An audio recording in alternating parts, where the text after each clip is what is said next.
Hey everybody, it's Liz Gilbert. And we are here at the Onward Book Club to discuss On the Rooftop by Margaret Wilkerson Sexton. We had a little bit of technical difficulties before, and now we're going to see if we can actually make it work. Hey everybody. Let's see if she's there. How's everyone doing? Good evening. Hashtag restart. Yes, exactly. Welcome back. I'm actually sitting on the floor. Okay. Hi. Oh, this feels better already. Oh, I'm so glad. I'm so glad. Terrific. It's so nice to meet you, everybody. This is Margaret Wilkerson Sexton, the author of On the Rooftop, the book that we will be discussing tonight on the Onward Book Club. And thank you for your patience, Margaret. We had a little bit of technical Thank you. issues. No, I still don't know like if it was mine or yours, but I'm so glad it worked out. I don't know. All I know is I'm sitting on the floor. I'm literally sitting on the floor. My Wi-Fi is right there in the corner. I can uh, actually reach out and touch it. So it's now like a camp. I've got this little camping setup here with like my I ring love light. it. It it looks very cozy and It is relaxed cozy. I've and got a little sheepskin and a yeah. chair behind me. I love this. So thank you so much for joining us. And everybody, if you could just take a moment to send up some hearts and some love to Margaret Wilkerson, Margaret Wilkerson Sexton, who is the celebrated and deservingly honored author of On the Rooftop, one of the most delightful, exciting, moving, emotional, and fantastic novels that I have read in a very, very long while. And we are here Thank to you talk about so it much. tonight. Hello. And now I'm going to turn off the comments so that we can all just focus on you. So I'm going to do that. Okay, now it's just the two of us and a few hundred other people. So thank you so much for joining us. It's so nice to see Oh, you. it's so And nice to see you, and it's such an honor. It means so much to me that this book spoke to you at this level that you decided that you wanted to share it with others. I'm so appreciative and just so excited to talk about it. it's such a fantastic novel. And I want to read a little introduction of you for those who are not familiar with your work. So, Margaret Wilkerson Sexton lives in the Bay Area of California, but she's a Southerner at heart. She's from New Orleans and she studied creative writing before going on to law school. While she was a practicing attorney, she wrote her first novel, A Kind of Freedom, a multi generational look at the history and dynamics of a Black family surviving in Jim Crow New Orleans. Then she wrote The Revisioners, which begins in 1924 with the story of a former sharecropper and ends nearly a century later in 2017 with her descendant, a biracial single mom. In between, it explores relationships between powerful women and marginalized women, all living in the threatening shadow of systemic racism. But in 2022, Margaret published her newest book, which we are gathered here tonight to celebrate, The Magnificent. And I use that word with all my heart, The Magnificent On the Rooftop. Margaret's books have won all kinds of well-deserved awards and honors, but On the Rooftop has made her a certified superstar, which is why I'm wearing my star shirt in your honor tonight. And also because of the stars of this novel, Vivian and her three daughters, Ruth, Esther, and Chloe. The daughters are also known as a singing group called the Salvations. And the choices that each woman in this family must make about their own future. While all of this is happening, the backdrop of the Fillmore district of San Francisco is undergoing a major change of its own, uprooting the foundations put down by thousands of Black families who had settled and thrived there after World War II.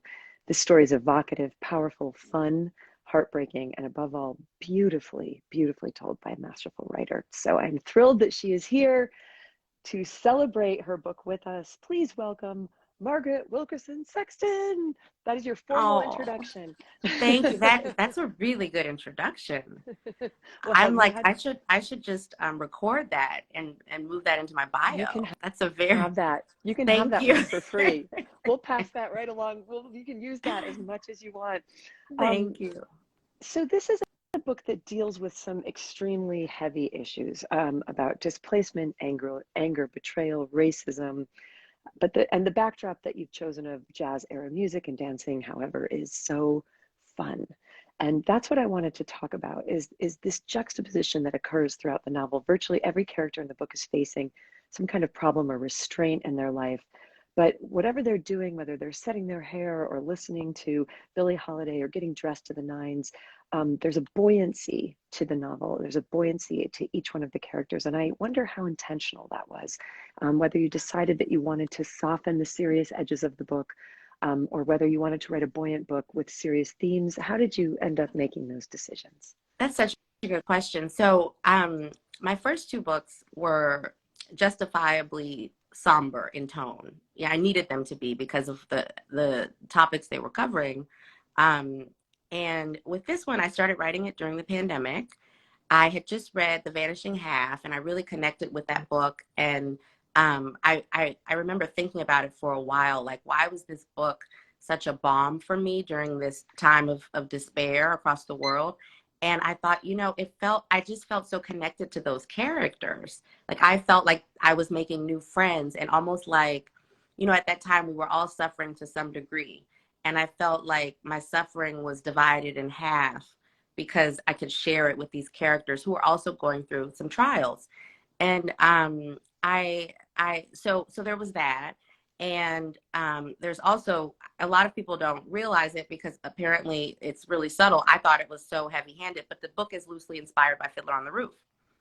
And so I think, and really it's loosely inspired, but I really studied the different acts and scenes, and I tried to set this book up according to those different shifts in tenor.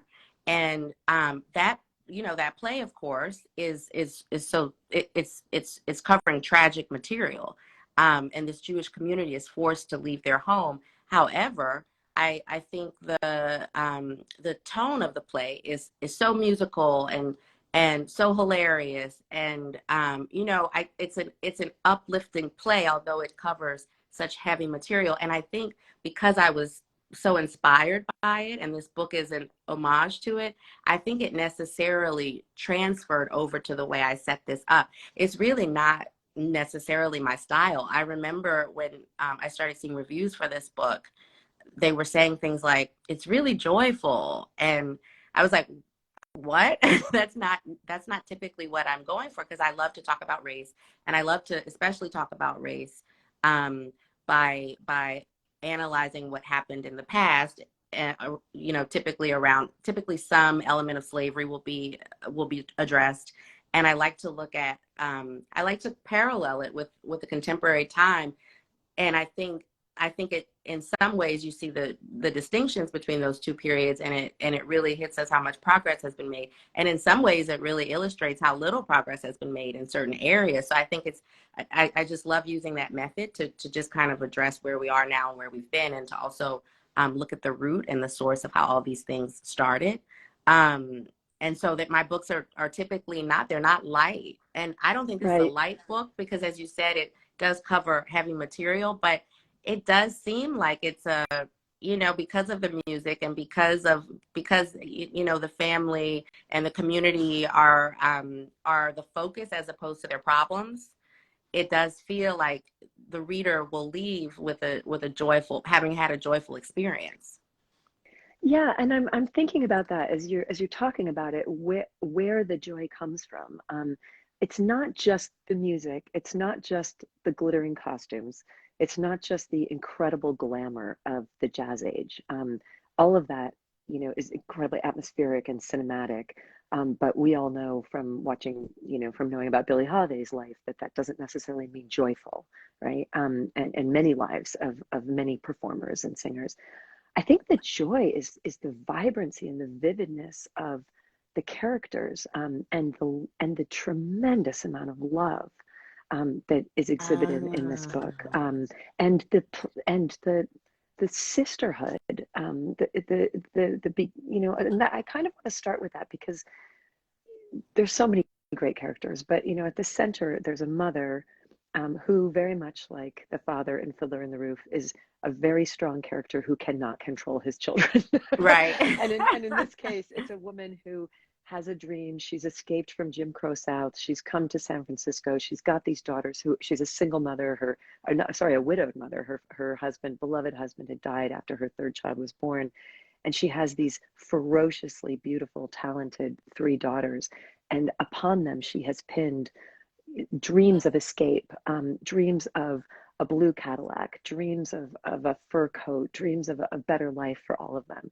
And she has, you know, you see it in the very beginning. She's a drill sergeant with them, not just in their singing, but also in the way that she runs the household. But you can also see that they're starting to splinter off. They're old enough now that they want to have their own lives. But I want to talk about, before we get to Vivian, who's the mother, who's she's the glue, they're the glitter. I have a friend who wrote a book called Glitter and Glue about her mother and her father. One was the glitter, one was the glue. Oh, I love that. You know, Vivian is definitely the glue. Yeah. But the glitter are these three daughters. As a novelist, I admired so much the fact that you were able to create these three completely different young women, where it would have been it's so challenging. I'm just saying this writer to writer, how challenging it is to create distinguished characters, especially when they're a girl group who dresses exactly the same, sings exactly the same, performs exactly the same. I just want to know how you created Ruth and Esther and Chloe so that they were so distinctive that from the beginning I never had any trouble telling them apart. And you didn't have any tropes either. It's not like this is the mean one, this is the funny one, this is the pretty one. You know, like they're full 3D characters. So can you just break down how you did that? Thank you for saying make this that. into a writing seminar. I would never give myself that challenge. As a writer, I would be like, no, this is going to be too hard. I appreciate you saying that because it was really difficult in ways I didn't anticipate. I had written only about siblings once before, and only from one POV, like only from one of the sisters' POV. So I could talk about the other one from the other sister's perspective, and it wouldn't have gotten tangled because you could only really see through one's mind. With this one, I should say, before I gave this book to my editor, who's amazing and brilliant, Vivian took over like 80% of the book. And the girls would come in as little interludes. And they really didn't have, we knew vaguely that they didn't want to do it, but I don't even think I had figured out why each one had, what the specific reasons each one had for not wanting to do it. Because, they were just coming in to be much like Fiddler on the Roof, where you don't really hear that much. There's matchmaker, but you don't quite know why each woman, well, we get the different love interests, but we don't quite know before that why each woman has her own goal. And then my editor said, I think the girls need more landscape in this book. I think we, almost equivalent to Vivian's. I think we really need to know them. And that forced me to dive into those characters in a way that I really don't think I would have. They were very much peripheral characters at first. And it was very difficult because they grew up in the same house, as you said, and they're all singers. They all defer to the mother for different reasons, of course, but they have such similar profiles. I had to kind of figure out what the driving wound was almost with each person. And that sort of helped to distinguish it. Like with Ruth, she knew her father more than the other two girls because she's the oldest, and she I think her yearning for this man was more specific than with any of the others, and she just wanted a family because she had a glimpse of it, and she liked what she had, and she wanted to repeat that and sustain it this time. And Esther, of course, has her own trauma, having been molested, and always just feeling on the outside and feeling like she had to have this armor up. And then Chloe is so lovable and sweet, and so initially all three were going to want to, and we're not doing the spoiler. Are we afraid of spoilers, or we're not afraid of spoilers? We're not afraid. Just go right ahead. Okay. You just go right ahead. Everybody, listen. The book was assigned a month ago. Okay. Fair enough. If you're afraid of a spoiler, just put your fingers in your ears. Yes. We're gonna really talk about this book all the way through to the end. The interesting thing was, it wasn't. So I talk to my husband a lot when I get into these books. Like it's just truly like 90% of our conversations for a certain few months that I'm like really in it. And I initially was going to have all three of the girls leave, just as in the play. And then it really helped when I realized that maybe one of the girls could stay. Maybe one of the girls wants to do it, but in a different way or for a different reason. And that really helped too, to kind of, and then I think also just getting into the physicality of the girls, which was relevant because of the time period that we're covering. And so it's really meaningful that Chloe is not as light as her sisters, is not as fair skinned as her sisters. And it's really relevant that, you know, Ruth is the other two have had to kind of stand behind Ruth. She's sort of the Beyonce of the group. And, you know, and that definitely shapes the way the other girls see her, and it shapes Ruth's own trajectory. Yeah, I think it was difficult. So I appreciate you pointing that out, because there were certain points, especially with Esther. It's like I could differentiate between Ruth and Chloe really easily, but I had a lot of trouble with Esther, and I had to redo that section quite a bit, just trying to tap into the voice. I feel like that with all my books. I feel like, well, with the three, I feel like there's always one character that I have to that requires more effort for me to know them, because sometimes you know this, sometimes they come and they just come fully formed, and what a gift, right? You can just kind of type and they tell you what they're doing, and they tell you what they're thinking, and they tell you what their past is. And you know, that was kind of the case with Ruth and Chloe. I really had a good feel for them. And with Esther, I'm still not sure why, but with Esther I had to it's almost like I can see my fingerprints on her a little bit more, because I really worked with that one. Can I wager a guess as to why? Why Yes, it was hard for you absolutely. to find Esther's Yes. voice? Because she didn't have her voice yet. Oh, And that's her whole turning point in the book, is yeah. the incredible moment when she discovers her own voice. Oh, that's And brilliant. maybe she needed to be harder for you to find, so that she would be harder for herself to find. And I then, love yeah, that. That's brilliant. And you know, it's, as you said that, because as you know, you write these books so long ago, it's kind of hard to remember the process. But as you said that, I remembered that initially I didn't have her doing the whole protest song thing. I didn't know what her thing was going to be. I knew she worked at a bookstore. That's kind of all I knew. And and and you're right. When I figured that out, that, because at first it was like she was almost just following Horace around, and you know, in the early drafts, and she didn't really have her own thing. Once I figured that out, it did become much easier. yeah. It's funny, isn't Yeah. it, that with the Yeah. characters, like, so I wrote a book called City of Girls that has a Vivian in Right. it as well. And there's a major plot point in there where I didn't know. I mean, I wrote 400 pages of the book before I didn't know what the ending was going to be. There's this Yeah. sort of leap of faith that you have to take sometimes with as a writer, where you're like, I know 80% of this, but I don't know the 20% of it, and I have to let the characters themselves find their way, I know. I and show me know. who they are. It's the Right. magic and the mystery of novel writing. Right. And I don't know if you outline, but I do outline, and it's amazing. Sometimes my outlines are very specific. It's amazing how inevitably I'm going to abandon a significant chunk of the outline. And in this case, it was what ends up happening with Chloe. That was not planned. That sort of came out maybe in the second to last draft. Like It's I didn't like have you're any. Vivian and you're not totally in control of your girls. Right. Your characters Right. are making their own decisions. Right. And you know what I think too, my inclination, I think, is to have, I like movies and books that are sad. And I didn't intend for there to be a happy ending to this story. I didn't. And then it sort of occurred to me, because, you know, I wrote it during the pandemic, and it was like, I have three kids, and they were doing distance learning, and it was sort of my retreat. In the midst of all that, I would go and write. And usually I like to talk about racial suffering, and of course there's a little bit of that in this book.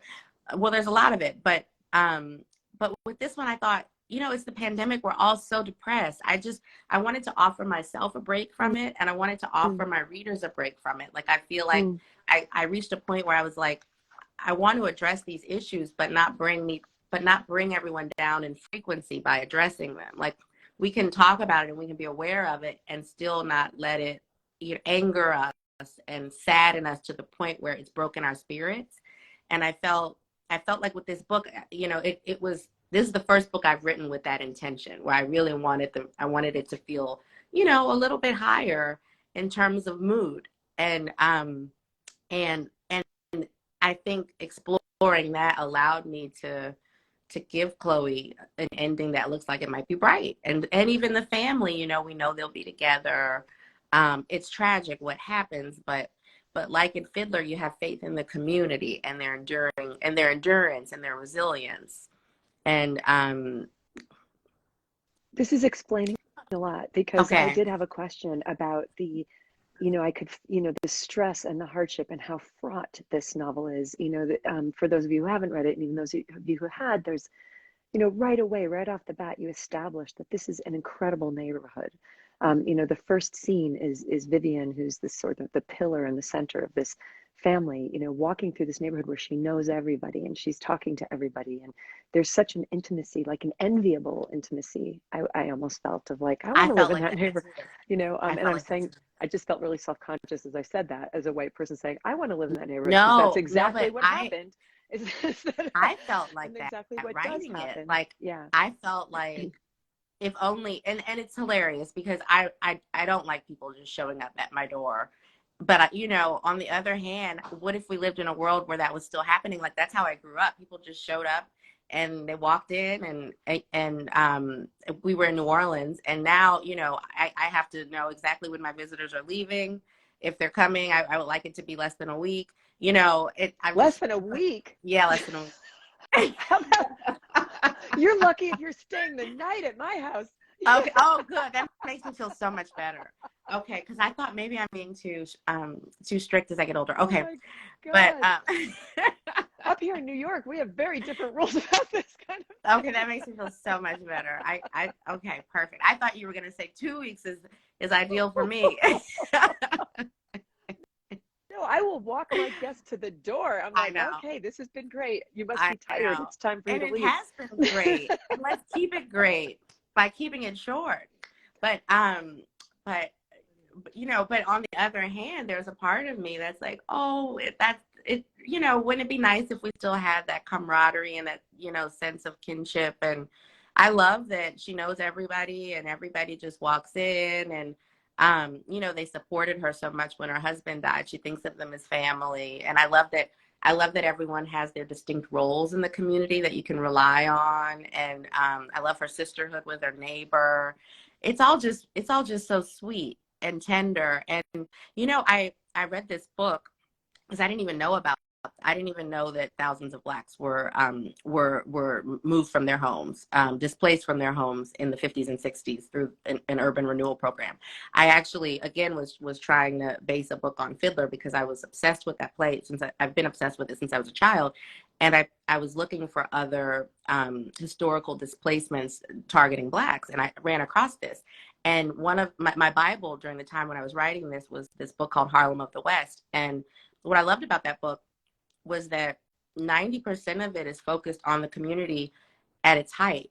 It's showing us the food that they ate. They came in from, a lot of them from Louisiana, but all over the South. And the dances that they went to, the performances they witnessed, and you would see the greats coming in and you would see amateurs coming in, you would see them playing together, and you never knew who would come in.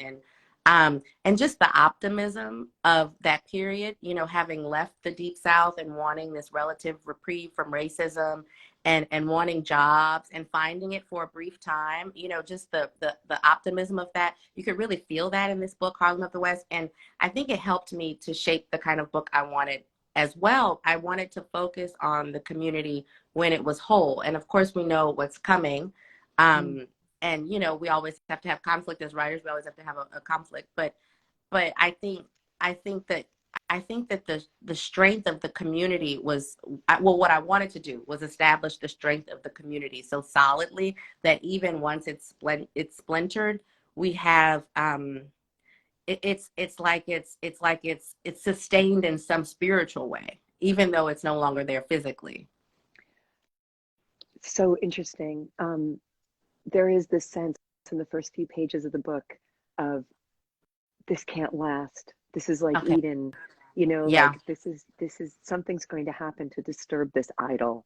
Yeah. And very quickly, within a few pages, you see white guys wandering around the neighborhood with clipboards, and it's like, oh, this can't be good, right? Yeah. This is not going to end well for anybody. Nobody even needs to know what they're doing there to know that like something is coming to bring loss and ruin. And I love that you honored that neighborhood by bringing it to life so vividly that it would be hard for me to believe that you didn't grow up in that world. You know, like Oh, you thank you. really you so intimately brought it to us.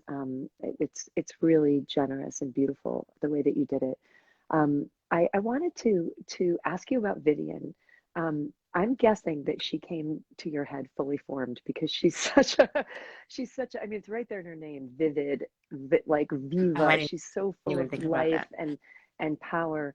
And there's not a single cliche in this novel. And by the way, for anybody who's just joining us, we're talking about On the Rooftop by Margaret Wilkerson Sexton, this extraordinarily beautiful novel. And Vivian, the mother, I want to know how you dodged um, the stereotypes of the stage mother. She could have been in a less generous novelist's hands, in a less skilled novelist's hands. She could have been a caricature of a tyrant. I'm thinking about Michael Jackson's father, for instance. Right. I once did an event with the musician Nile Rodgers, who told me that he had toured with the Jackson Five when he was Wow. when he was in his late teens and early 20s, and that he taught Michael Jackson how to read on the bus because as an 8 and 9 year old he couldn't read yet because nobody had attended to his schooling Wow. Of because they were course. just making money off of him. Oh And my you know, goodness. there's so much cruelty and viciousness that happens in families. You mentioned Beyonce, and the strife that she's had with her father. I and yet I'm pulling for Vivian this entire book, you know, even as she's a little bit crushing her daughters and trying to force Yeah. them into something. How did you find the heart in her that made me care so much, not just about her girls, but about her? Yeah, that's such a good question. Well, I didn't realize this when I was writing it. I really didn't. I really didn't. But I think subconsciously she's based on my mother. Mm, I really didn't know that though. And I think for people who know my mom, it's probably hard to believe that I didn't know that. But my mom, she's very similar to Vivian. She has two children, and I'm one of them. And my mother told me I was going to be a writer when I was 13, and she wouldn't budge from that. I ended up going to law school, and I practiced as a lawyer. My mother wept when I told her I was going to law school because she was just so focused on this dream for me. It it she's committed to her children's success, but I don't even want to say the word success. It's like a completion of their arc. She's committed to seeing them fully um, embracing the gift that they've been given. Whereas, there are a lot of parents whose main goal would be to have their children be you know taken care of financially, for instance, like which is not like, I wouldn't necessarily tell my children to be writers because we know it's such a tricky, unpredictable career. But my mom, it was more about like, this is why I think you're on this planet, and this is what I think you should do. And I think because I know my mom, I think I understood the layers of that kind of desire for your children. Like, it's there's always something beneath it, and I think for Vivian, I think at some level that it's about the stage and the fur coats and the limos, but it's about safety. It's about, how do I feel safe as a Black woman in the 50s? There are so few options. She fled the Jim Crow South. She arrives in San Francisco and she thinks everything's going to be fine. She thinks, she reached her destination where she can finally relax, and then her husband dies, and she has these three children, and then even California isn't what she thought it would be, um and I think it's about trying to find security, because she had pinned everything on the family, and and on um and on this escape from racism to a certain degree, and it didn't pan out. So it's like she has to pivot and place it somewhere else, and it goes on these girls, and it goes on her desire for them to be singing sensations. But I don't think it has anything to do with the music or the songs or the stage. And um and so I think I was able to see that more clearly because I do have my mom, and and I can see where it comes from in her as well. And it's from a generous place, you know, it's from a generous place. It's from a place of, I think it's a very high expression of love. Like, I want this person to complete their calling. This, it goes a long way to explaining what I think is one of the most interesting moments in the book, which is when with Ruth, the older daughter, who's really the star of the Salvations, at the center of this girl group. And if there's anybody who's Vivian has her hopes pinned on, it's definitely Ruth. And Ruth wants to be married and wants to have a child and is in love with the boy she grew up with next door, and who's a perfectly nice guy. And Right. it's a perfectly good option for her. And her mother is devastated. And there's even a point, even prior to that, where Ruth is studying nursing. And Vivian says something about how she's concerned that her daughter is putting a little bit too much energy into the plan B. Right. Because she doesn't want her daughter to have a plan B. She wants her daughter to put her hopes on show business. Yeah. And to me, it's such a reversal of what any conventional mother would want. You know, Right. like any conventional mother would be like, you go get that solid career with the nursing, you go get that, you marry that nice boy next door, Right. and you have a child. And it's part of the reason I loved Vivian, was that she's so unconventional for her time and for her place. Yeah, she's such a for her big time. thinker. She's such a grand thinker. Yeah. And even though she knows that her daughter wants this, you know, she's heartbroken. Yeah. That she's giving up this dream. It's Yeah. But now that you explain your own mother, and also, can we just give a shout out to your mother for wanting you to be a writer, not a lawyer? Yes. Thank you. I know, I mean, because that's I really don't amazing. think if I didn't have my mom telling me truly from like the age of 13 that this was going to happen, I never would have, because my dad and his side of the family are a little bit more traditional, and to their credit, they are. But I think you have to have somebody who's a little unhinged in a way in your life in order to take that kind of leap.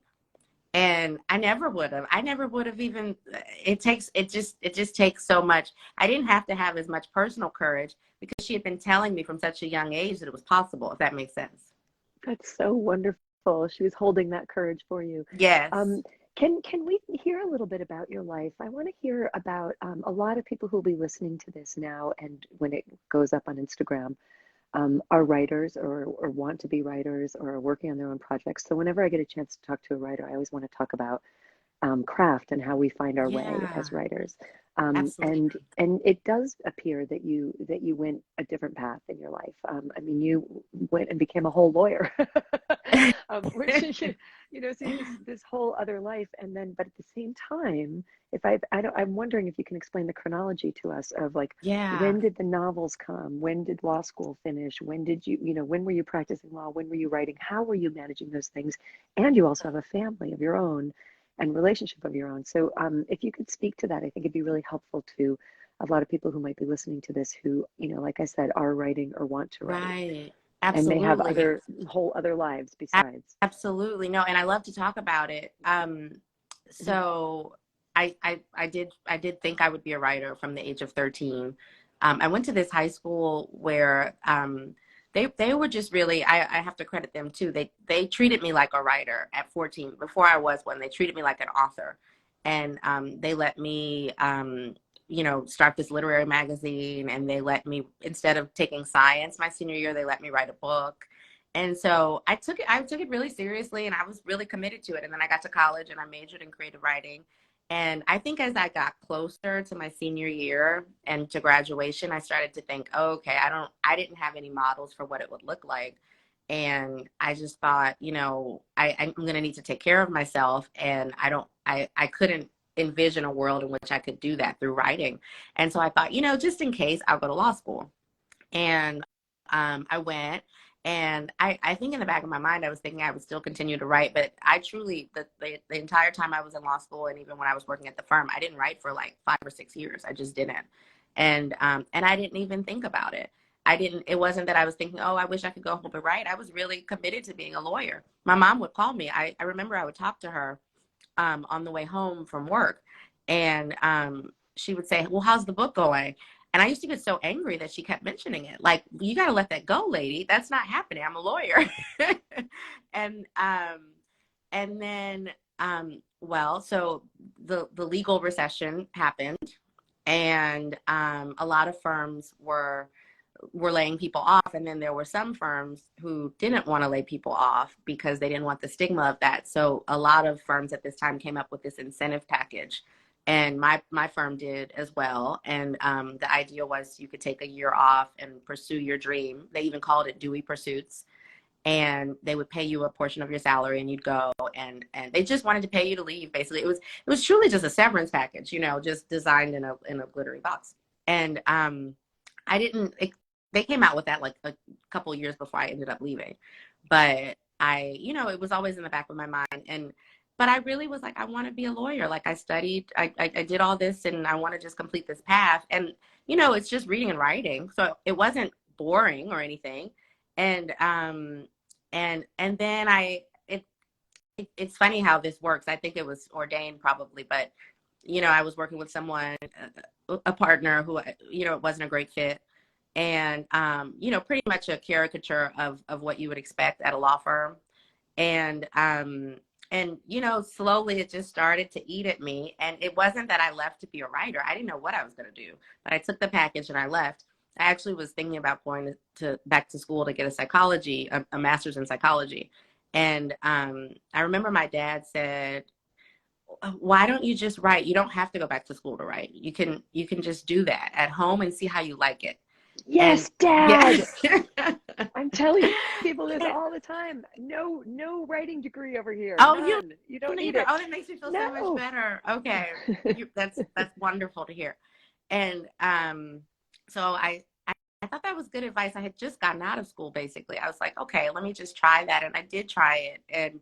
And 6 months later, my law firm went bankrupt, by the way. And but I had gotten enough done at the 6-month mark where I was like, okay, I can do this. Like, I'm obviously not published yet. I don't have an agent yet, but I can do this. This is something I could see myself doing. Like, I enjoyed the routine of it. And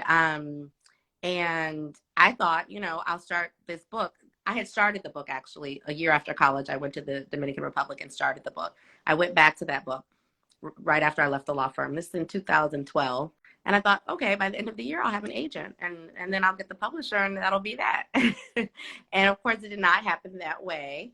It took me until 2014 to get an agent. And the agent was like, oh, this is amazing, and she had so many promises. And she was like, all I need you to do is do a few months of edits. And so I thought, okay, that's wonderful. I've been working on this book, editing it without pay for years. So I'm so happy to do more edits. So I did the edits, and then the agent was like, oh, okay, this is great, but let's do a few more edits. And that went on for like a year and a half. So I finally got this. I did this meditation. I was always meditating, and I did this. I meditated, and I got this message that, like, you will never have a book published through this agent. It was almost like they were saying, it was almost like I was hearing, and it's not personal to her. I just don't think it was ordained to be her, but it was like, she's actually the person blocking. It's not supposed to go through her. It's not, that's not it. Okay. So I actually ended up firing the agent, which is unheard of. And I was just stepping out on faith there. And I thought, okay, I listened to my gut. I listened to the universe, etc. I listened to God. Now, in a few minutes, I'm probably going to get a call from an agent, and that'll be my reward for listening and having faith. And, of course, that didn't happen. So for 9 months, I was just back at square one. I had this book that nobody wanted to read. I was still querying. I queried like over 100 agents in total. And then I met this woman through my sister-in-law. I hope everybody's listening so closely to this. I hope are you all listening to this so closely? It takes such a long time. I'm somebody with I've got a file of 7 years of rejection letters. It's just, okay. I'm so grateful that you're showing the true work and the work of patience, not just the labor of writing, but the deep, deep patience and the stepping out on faith, as you said. So anyway, just continue. I'm just loving the honesty and the thank you. I love to talk about it. To me, this is what it feels like to try to do this work. I know, and and that's what I remember. I was talking to this agent like in 2012, I guess. And, you know, I felt like it was so urgent, like this has to happen immediately. And she said, this isn't the job for you if you're not patient. I remember she said that. And I still wasn't patient. Her saying that didn't make me patient, but it was something I kept in my back pocket. Like, okay, you know, I'm going to have to work on this. And so it was something I just developed, but I didn't have it initially. And so at this point, when I'm going through this 9-month period with no agent and you know, no manuscript really that's appealing to anybody, it's 2000, the end of 2015. So this has been going on for years now.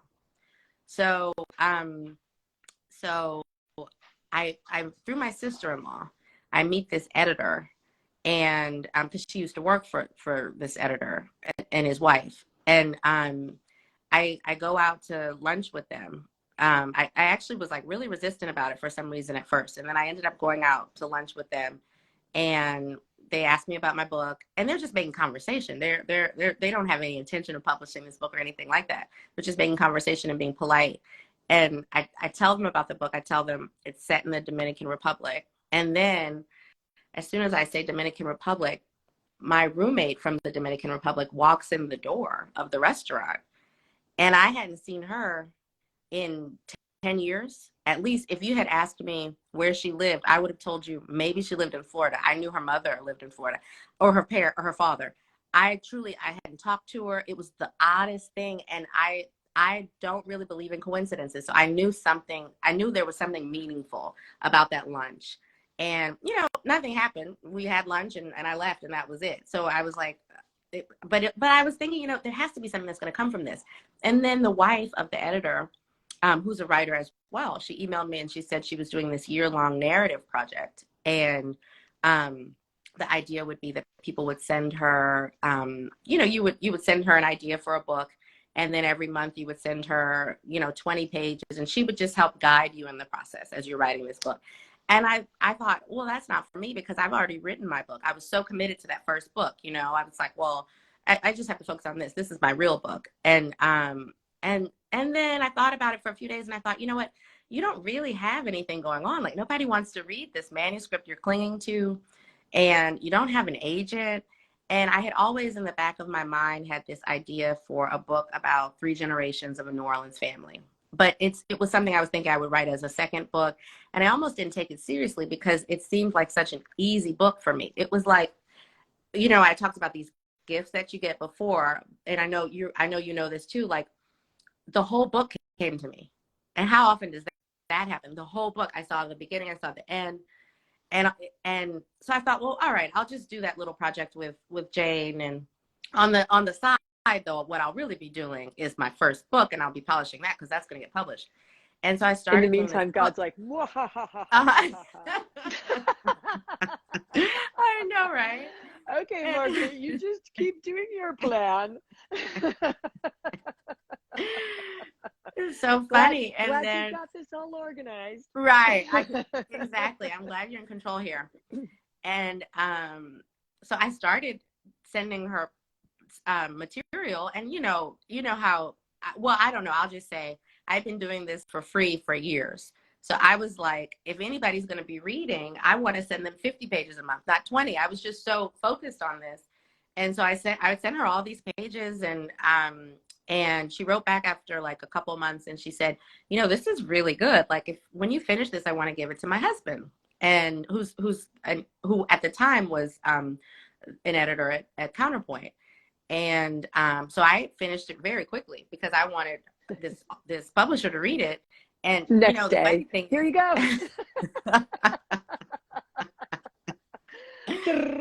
Right. Here's the last. And I had it, and it all come to me.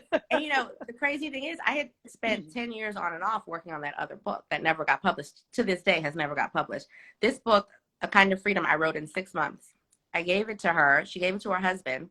He loved it, but I didn't have an agent. So he had agent friends, of course. He called 3 of them, and he said, I want you to interview them and tell me which one you want. And so I did.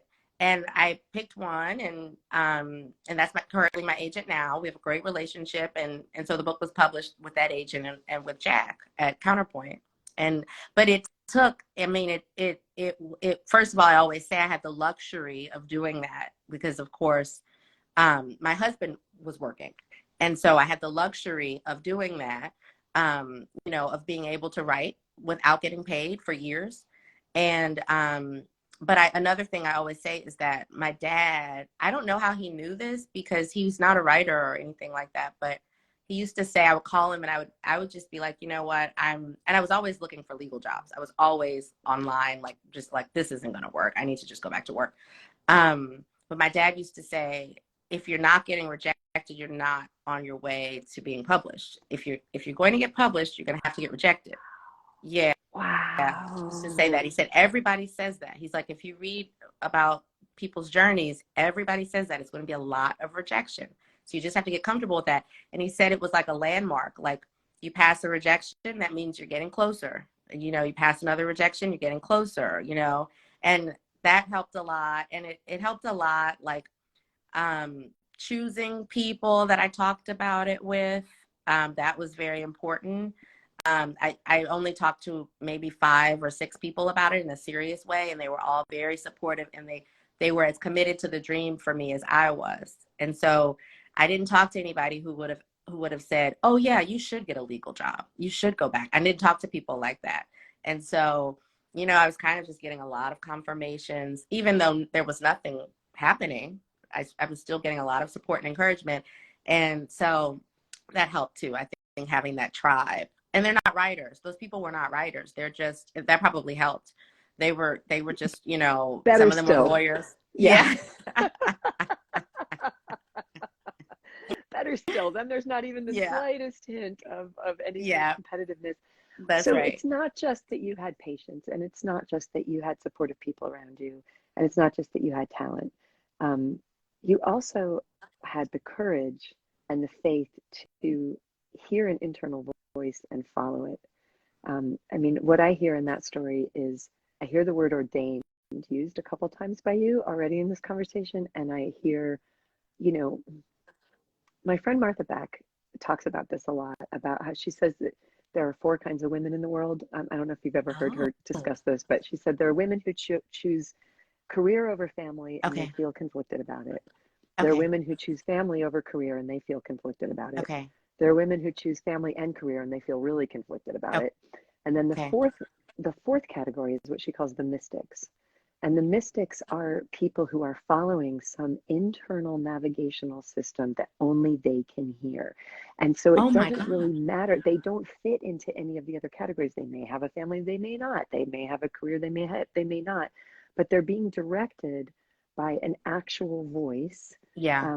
It's something that she said she discovered in studying a lot of women who had been very successful, and she asked them how they had got there. Inevitably, in the conversation, there would come this moment where a woman would say, well, I heard a voice, I had You're a kidding. dream, I had a vision, I can't explain it, but something that was actually mystical. and Yeah. and that's what I heard when you talked about getting that. I mean, I'm getting tingles on my skull, which is how I can always tell we're in the presence of the divine. But when you Yeah. you know when you talked about hearing a voice in your head that said this agent is actually blocking you, Yeah. and for you to live in such abundance of faith that you would walk away. It's not like you walked away to another agency. Right. Like, it's not like you had a line of agents around the block. I just want everybody to hear this. Like, this is what it means to actually live your life guided by intuition. Like, nobody would have advised you to leave that agency. That's true. I wouldn't have advised you to leave that That's agency. You know what I mean? true. I Like, know. I mean, It's so unless you had true. told me I'm hearing an inner voice, I hear God telling me that I'm being blocked here, then I would be like, oh, go, definitely go, because I'm Right. all Right. for that. Right. But it takes a certain kind of astonishing courage to organize your life on those principles. You have to push against everything that culture teaches you, and everything that family teaches you, and I find everything that your own rational thinking teaches you, Right. because it's completely irrational. It's so um, and true. yet and yet it feels to me like you've had that guiding voice And maybe not just in this part of your life, but in other parts of your life as well, which brings me, I want to hear an answer to that. And then I want to talk about Preacher Thomas, who's my favorite character in the entire book. Oh, I love But him too. I love him so much. But could you speak to that for Yeah. a moment? I love that you asked that. And I felt that I could go there in this conversation. I always tell that story, but I don't often use the word ordained or, you know, that I heard a voice. I really did hear a voice. And, I didn't say this, but I heard the same voice when I was about to leave the law firm. I would never have left. I didn't have a job lined up. In my family, that's like jumping off a cliff. Like, they were like, why would you quit a job? You were getting a check every 2 weeks and you're quitting this job. And I didn't have a job lined up. But I kept hearing this voice. I remember this so vividly. I would be walking down the hallway to the bathroom from my office, and it was a very dreary hallway. And I remember I would hear this voice. It was like a feeling. It was also like it was like, it's not quite a voice. It's almost like a transfer of information. And it was like, A you're not supposed download. to be I here. call it a Yes. download. Yes. Mm-hmm. Yes. And it was like, you're not supposed to be here. And I heard it all the time. Every time I walked down that hallway, you're not supposed to be there. And the truth is, I think I either would have left on my own, because I think if you're not supposed to be in a place, you're going to have to leave. If you're, well, I'll just leave it at that. I think you'll have to leave. So either I would have quit and left on my own, or I think I might have been laid off and or fired. And then, as we know, the firm went bankrupt 6 months later. So I certainly wouldn't have been there. So I think I just was not You supposed definitely to be chose there. the right person to have this part of the conversation with. Okay. I just want to say. But it's funny. I wanted to just say that, like, it was hard in the beginning. I used to, because I think leaving that law firm was the first time I had done it, where I did something completely irrational because I trusted this voice. And it was hard because my friends continued being lawyers, and they continued making more and more money and being promoted and all that stuff, and I was still hanging out with them.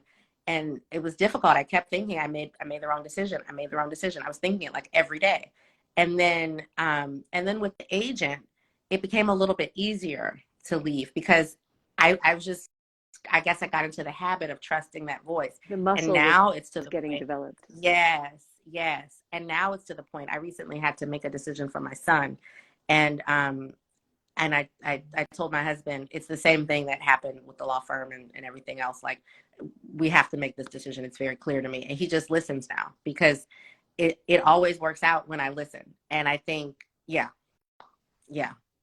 So it's amazing, and you can't explain it to anybody. no. I do my whole life this way now. Okay. It's just, it's like I was kayaking recently. I was on vacation with a friend, and we were kayaking on this beautiful calm ocean, and we had a destination, and we were almost there, and I said, we have to turn around now and go back, because I felt you must not, you will not be safe if you continue to go. It was perfectly calm. And I just said, I have no justification for this. I'm not a paranoid person. Yeah. But I don't mess with this voice. That's right. Like, this voice has guided my entire life, and it just said, turn around and go back. I'll never know why. I don't want to know why. I don't need to know why. We're going back. Yeah. I love that. So how often would you say, yeah, that's amazing. So how often would you say you have contact with the voice? Because I feel like for me, it's every couple of years, but I wonder if I trust it more, if it would happen more frequently. Oh, Margaret, we talk all day. No. We talk all day. It used to be like once every couple of years, and really big things like, you must leave this marriage, you must have, but now it's like my best friend who we just talk all day. You can just ask for an intuitive guidance in the moment. What do you I just say, God, what would you have me do right now? What do you want me to do for the next hour? What do you want me to, it's not even the big decisions. Wow. It's like, I probably did that 4 times today. Wow. Okay, what should I do? Oh, you want me to just sit and meditate for 10 minutes? Cool. Okay. You want me to make this phone call now? Okay, good. It's my whole, literally my entire life at this point. That's so amazing, so inspiring. And do you feel like, okay, I have so many questions there, but do you feel like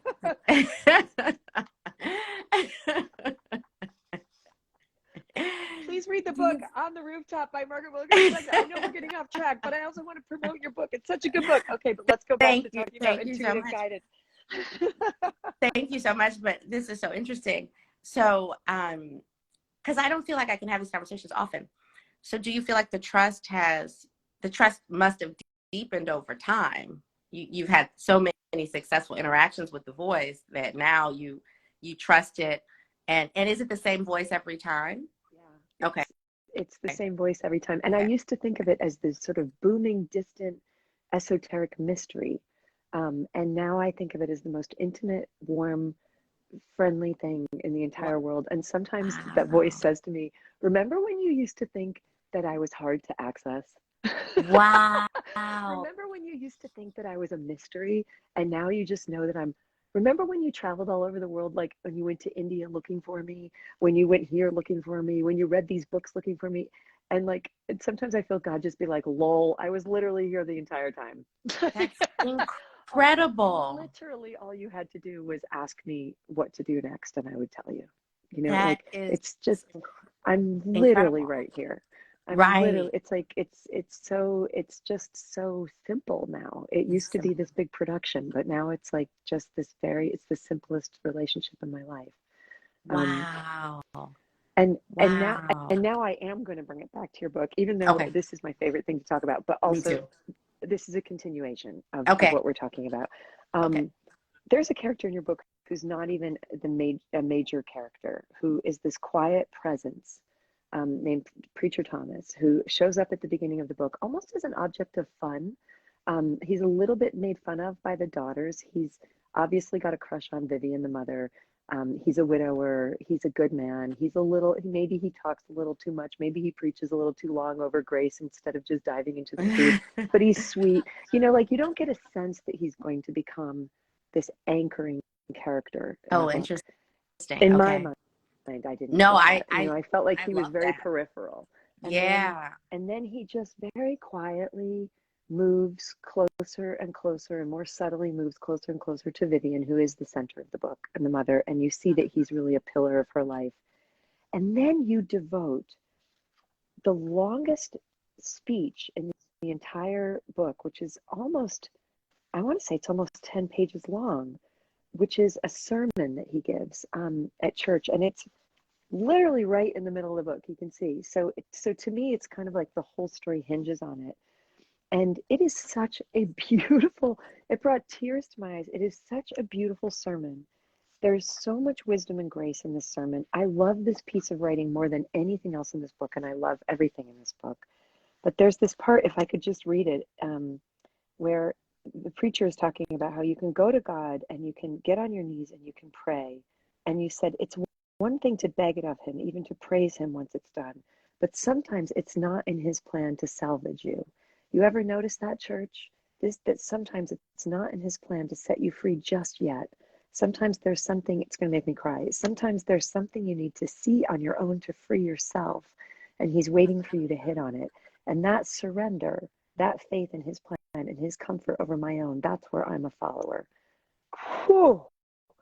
I read that and I was like, she knows what she's talking about from intimate lived experience. This is not just a character. This is, it's just so incredibly beautiful. There's another part here where it says, that's the real test, is where it hurts. This is where you have to surrender. This is all about surrender. That's when you have to say, Lord, I might not get it the way I want it, but I know there's something out there for me. And it may look different than my little mind might have imagined it, but it doesn't mean I won't have glory. It may not be the exact kind, but it doesn't mean my life won't hold favor. I mean, can we just talk about, I wanted to know why you decided to give him that much space to give that speech, because I felt like it brought the whole book down into this very quiet space. He's a counter to all of Vivian's ambition and her pushing and the urgency and even the activism of the other characters, the activism of Horace, the desires, everybody's lust, everybody's yearning, and then there's this quiet, gentle, good man talking about what it really looks like to surrender your life over to the care of a higher power. And this line where he says, what if we just said, okay? What if we just said, okay, God, I'm going to give this over to you. It hurts me, but I'm not going to fight it anymore. I'm just going to give it to you. That's what it means to abide. Um, I just want to know where this came from in your spirit, because this is such beautiful writing and such beautiful ministry, and so intimate that I felt like, man, I want to know the person who wrote this. So I would just Wow. love to hear about that if you could share. Yeah.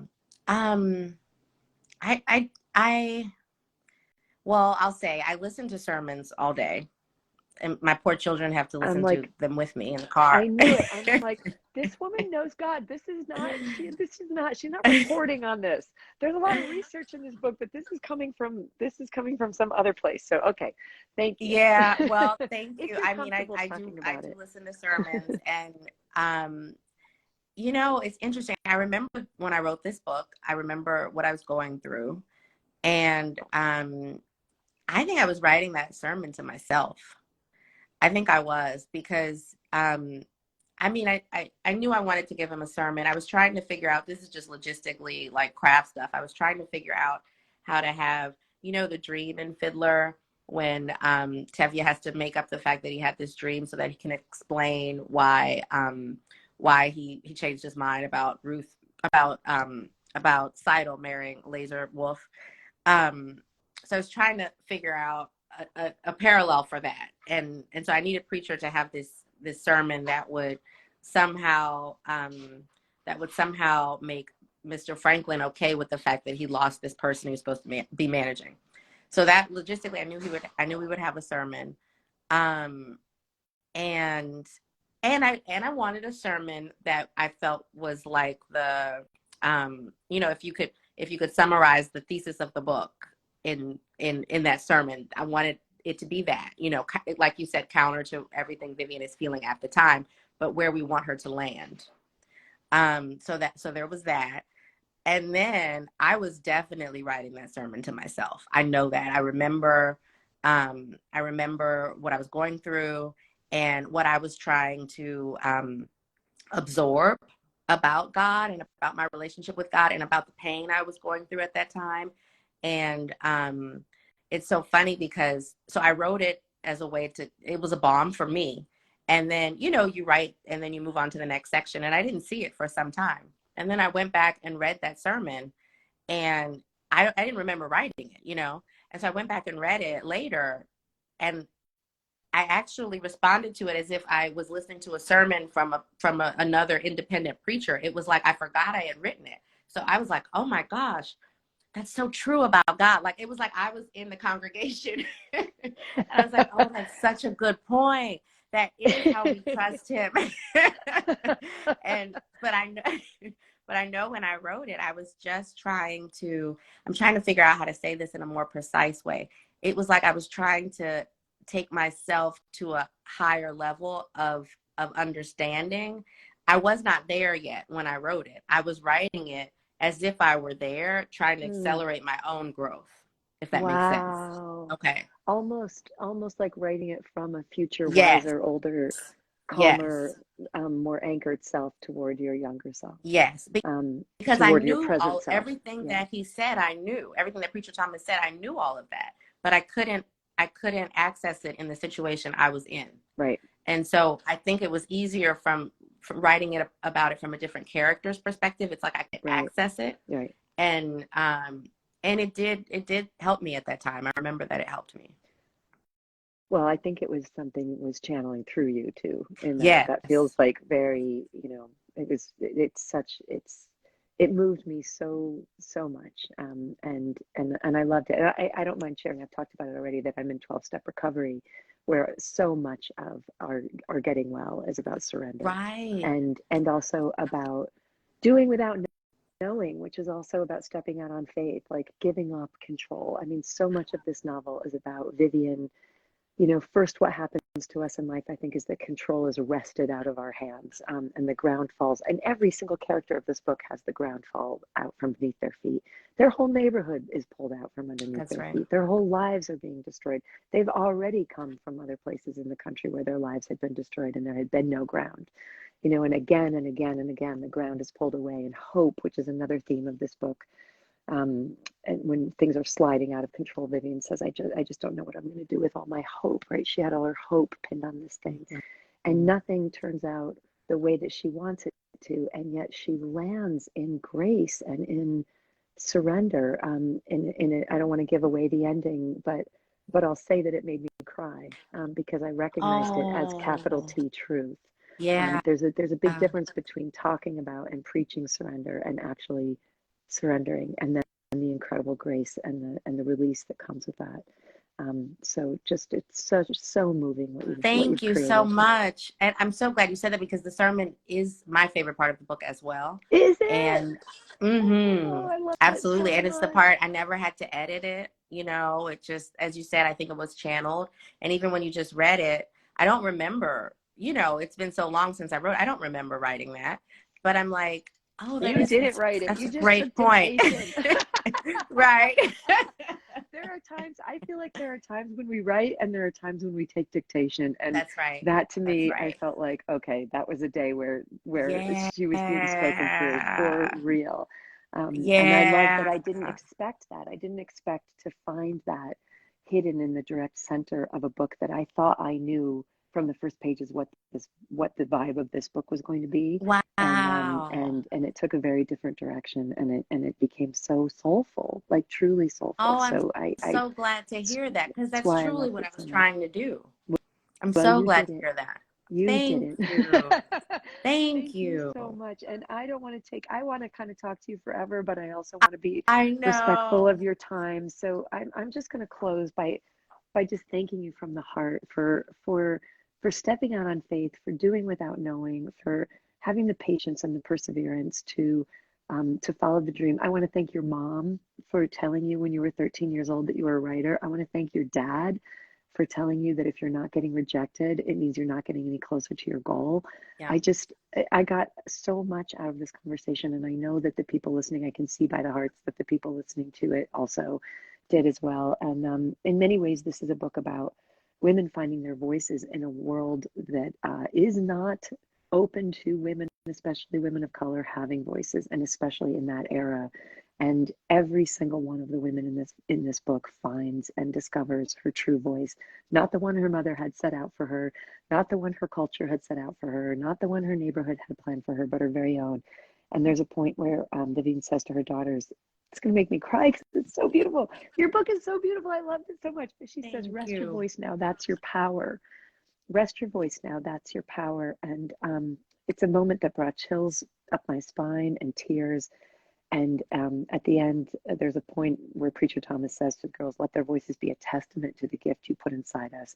Let us do right by you. So I just want to thank you for being a testament to the gift that was put inside of you and doing right by that gift and by your readers. It's Thank just you been so very much. moving talking to you. I think you're extraordinary, and I I'm mean, so grateful that you came on. I of course feel the same. It's such an honor, and I just am so glad that I was truly trying to have this book be a sort of spiritual transfer.